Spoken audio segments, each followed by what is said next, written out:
Hey everybody, welcome back. This is Primo. Now, have you noticed the Tundra Panthera, I guess is how you pronounce it? Everybody's wondering what the deal is with this car. It's a new brand for GTA completely. There it is, Tundra. But this is actually, it's based on a Renault car called the Alpine. I believe it's the A113. It's kind of their sports car. There was a big announcement that just made that these cars were going to probably start coming to the U.S. So I think that's kind of what they were dipping into when offering this vehicle.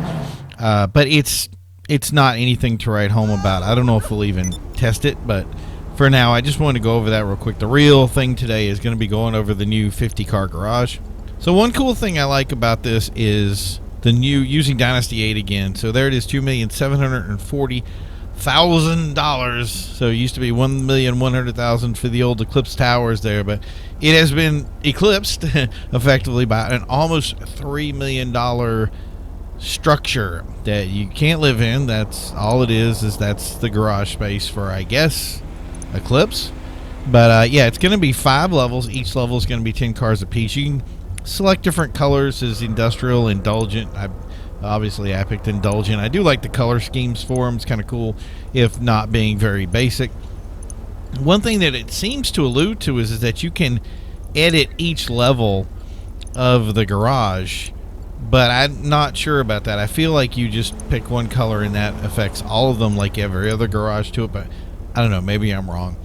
So if you've tested that, put that in the comments below and let us know what your results are with it. I'm going to have to test it later. I just don't have time to test it right now.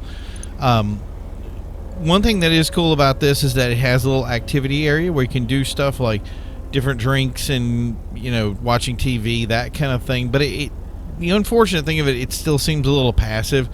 There's not a lot of activities per se that you can share in it. It's not like a place that you're going to say, hey, let's bring a lot of stuff here and everybody hang out in my 50-car garage. It just doesn't seem logical to me, which is the unfortunate thing that I see with Rockstar all the time is for instance, this community feature. We have this new community feature thing with all these different racetracks and death matches and stuff, and I'm kind of like, I didn't feel like much of it was tested prior to throwing it out so that we played it. But that's the thing. I just want to look at Rockstar and say, I know what you're doing with the 50 cars and kind of giving us the candy canes and stuff like that is really great, but these things are really 30-second shots in the dark. Like, we've put our cars in, we're all set, we're moving on to the next thing. What we need is something that's going to kind of hold our attention, and I always go back to this LS Tuners competition stuff, especially when it came to street racing and pursuits. It was just such a new thing that could be added that I just didn't see the game ever having before, and I thought initially that it was very well implemented, and I thought that they were going to continue to add street races. They're going to add pursuits, that there was, some features in there that really could have been implemented and expanded on that really would have drew people back to it. It was one of the few times that I had a ton of people really engage and say, how do I get to level 1000? How do I get faster? How do I unlock the things that I want to unlock? There were people that played it for a long time just to get a race suit or get one t-shirt or get access to one card. And that would have been something that they really could have done something with. Instead of just having it be the tuner class, you could say, you have to unlock certain levels to be able to race the Calico in competitive tuner races. There could be a level cap. There could be all sorts of stuff where you moved up to that next level and continue to get better while still using the same tracks, or maybe even using different tracks, or making those tuner things accessible to everybody.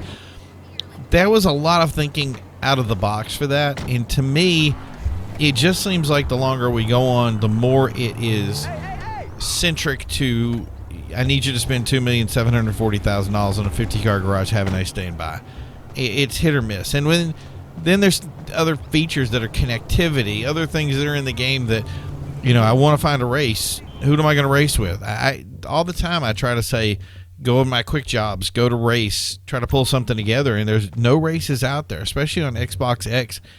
It's just weird for me that that's there. And then we're seeing people more and more that don't want to play with other people, that want to play in the invite-only sessions so they can run their businesses or do their jobs. And I mean, I'm sure that works for them, but the point is to be able to have a game where you went into a room full of 30 players.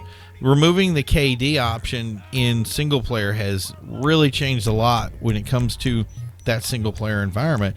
But there's so much more that could be done that is thinking on such a higher tier, thinking 6 steps ahead and getting everybody invested in this new gameplay style in a way that would be helpful for everybody and would bring more people in. So, for instance, with the leaderboards on the LS Tuners, the leaderboards is based on win-loss ratio. Here we go again with this win-loss thing that just continues to make people not want to play because they'll get in races with me. They race. They know they're going to lose. They're not sticking around for the next one because all they can see is that win-loss number. In GTA 4, it was money. So the only thing they saw is money. And you know what?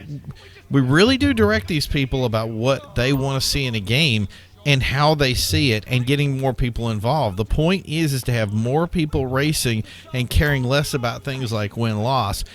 The leaderboard should have been how many races you've had. So if you've made it to level 1,000 and you have 3,000 wins, you're at the top of the leaderboard. If you're somebody that has 20,000 wins, you're at the top of the leaderboard.